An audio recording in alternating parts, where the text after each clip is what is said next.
बोला, आधी पूर्ण मुद्दा करा, मी कपिलजींकडे जाईल. बोला अविनाशजी. मला दुसरीकडे जायचंय, मी थोडक्यात बोलून मग दुसरीकडे जातो. दुसरीकडे सॉरी, मी लगेच निघेन. कसं एक लक्षात ठेवा, मला ह्या संभ्रमात अवस्थेतच आश्चर्य वाटतंय. 100% त्यांच्या सगळ्या वक्त, जरी विरोधक असलं काँग्रेस तरी आम्ही त्यांचा आदर करतो.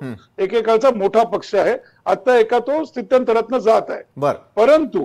परंतु त्यांनी नीट विचार करायला पाहिजे की मनसेने हात नाही, टाळी नाही, बोट नाही, डोळा नाही, काही पुढेच केलेलं नाहीये. तर तुम्ही उगाच मतं मांडून स्वतःचं हसं करून घेऊ नका. यांनी तुमचं हसं होतंय, तुमचा पक्ष मोठा आहे, त्याचा इतिहास मोठा आहे, परंतु म्हणून मनसेला कमी लेखू नका. आणि एक गोष्ट नक्की, हा पक्ष हा कट्टर हिंदुत्ववादी आणि कट्टर मराठी आहे.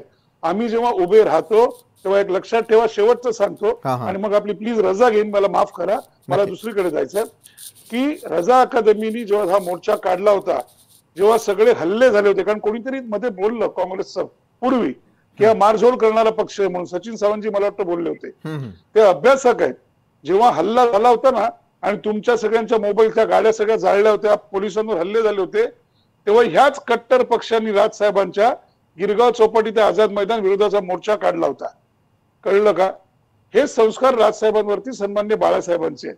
त्यामुळे टीका करताना नक्की करा, परंतु त्यांनी नुकसान तुमचं आहे एवढंच फक्त लक्षात ठेवा. बरोबर आहे. या सर्व पक्षांमध्ये कुठेतरी मी आपली रजा घेऊ.